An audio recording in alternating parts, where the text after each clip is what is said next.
You are not lazy, and you are not weak-willed. You have been engineered. That impulse to check your phone when you should be working isn't a character flaw. The way you reach for food when you're not hungry isn't a lack of discipline. The hours that disappear into screens while your actual life sits untouched in the corner, that's not you failing. That's a system working exactly as intended. Someone figured out a long time ago that a human being drowning in pleasure will never cause problems. A population kept in a constant state of mild satisfaction won't organize, won't question, won't build anything that threatens existing power structures. They'll just sit there, glassy-eyed and grateful, reaching for the next hit of whatever makes the emptiness quiet down for 5 more minutes. You think you're free because no one's holding a gun to your head, but the cage stopped needing bars a long time ago. Nietzsche warned about a future where humanity would trade its potential for comfort.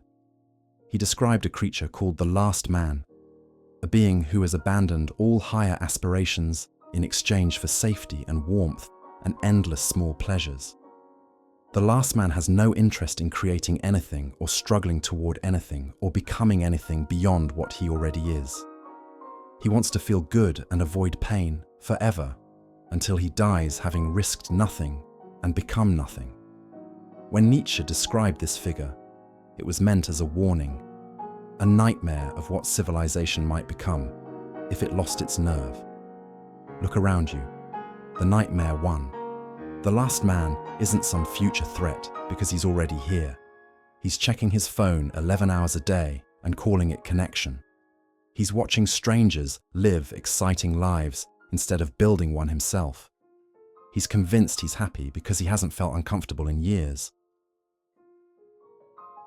The method wasn't force because force creates resistance. People fight back against obvious oppression. The method was pleasure, delivered so constantly and so effortlessly that fighting back never occurs to anyone. Give people unlimited access to sugar and sex and entertainment and validation and outrage, and they'll chain themselves without being asked. They'll defend those chains with their lives. They'll call the chains freedom and mean it. Every app on your phone was designed by people who understand your psychology better than you do. They know exactly how long to make you wait before the next reward hits. They know exactly which buttons to push in your dopamine system to keep you coming back for another session. This isn't conspiracy theory, it's business model. You are not the customer in this equation. You are the product being optimized. And the product works best when it's docile and distracted and perpetually craving the next fix.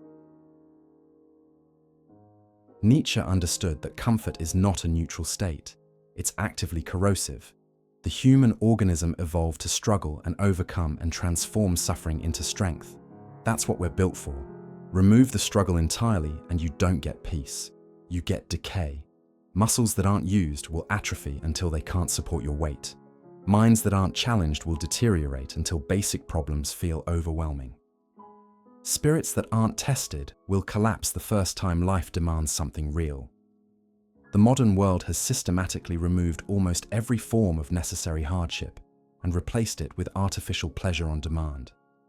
Then it acts confused about why depression has become an epidemic, why anxiety disorders are everywhere, why people who have access to everything report feeling empty inside. The emptiness isn't a bug in the system. It's the predictable result of a life optimized for feeling good rather than being good.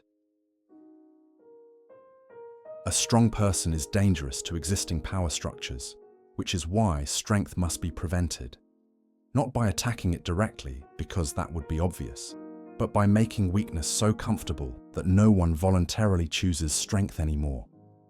Why develop discipline when there's a pill that solves the problem? Why build something from scratch when you can just consume something someone else already made? Why face the demons living in your psyche when you can drown them in another distraction? Every difficult path now has an easy alternative sitting right next to it. And the easy alternative is always the one being promoted and celebrated and presented as the smart choice by people who benefit from your weakness.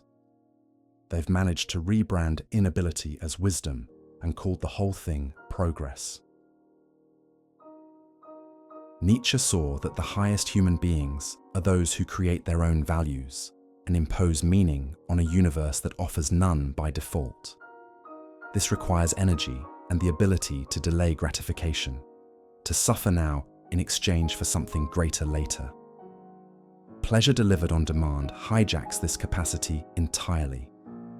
When your reward system is flooded constantly, you lose the ability to work toward anything that isn't immediate. The thought of sustained effort toward a distant goal becomes genuinely unbearable. Your brain has been trained to expect payoff now, and anything that doesn't deliver instant satisfaction gets abandoned. A population in this state becomes incapable of building anything that takes years to complete, incapable of committing to anything that requires sacrifice, incapable of anything that might be called greatness, which is, of course, the point. The control mechanism isn't about making you do specific things. It's about making you incapable of doing certain things. You can still theoretically write a book or start a movement or transform your life completely. Nobody is explicitly stopping you. But after years of training your brain to expect constant stimulation, the silence required for deep work feels like physical torture. The delayed gratification required for meaningful achievement has become neurologically impossible. You've been conditioned to need the very inputs that keep you small and distracted, and the conditioning happened so gradually and felt so pleasant that you never noticed it was happening at all. By the time you realize something has gone wrong, the chains feel like part of your own body. Removing them feels less like liberation and more like self-harm. This isn't about rejecting pleasure entirely.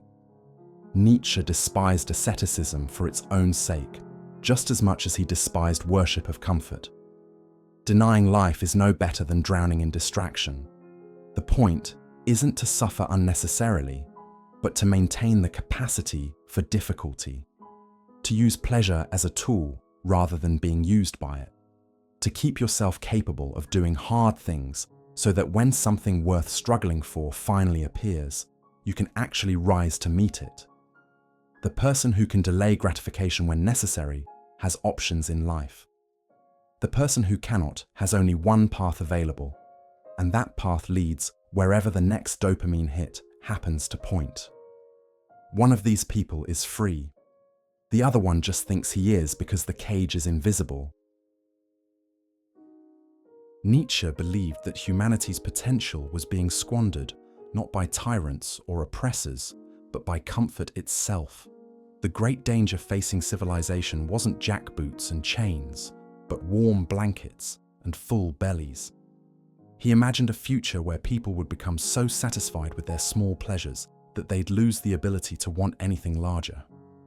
Where the very concept of greatness would become incomprehensible because nobody had the strength left to reach for it. That future is no longer imaginary. It lives in your pocket and waits for you to pick it up. It's patient because it knows you'll give in eventually. The way out isn't complicated, but it is painful. Reduce the inputs. Sit with boredom until it stops feeling like death. Rebuild your tolerance for discomfort 1 hour at a time. Somewhere beneath the fog of constant stimulation is a version of you that still knows the difference between feeling good and actually being alive. That version has been waiting for you to get uncomfortable enough to find it.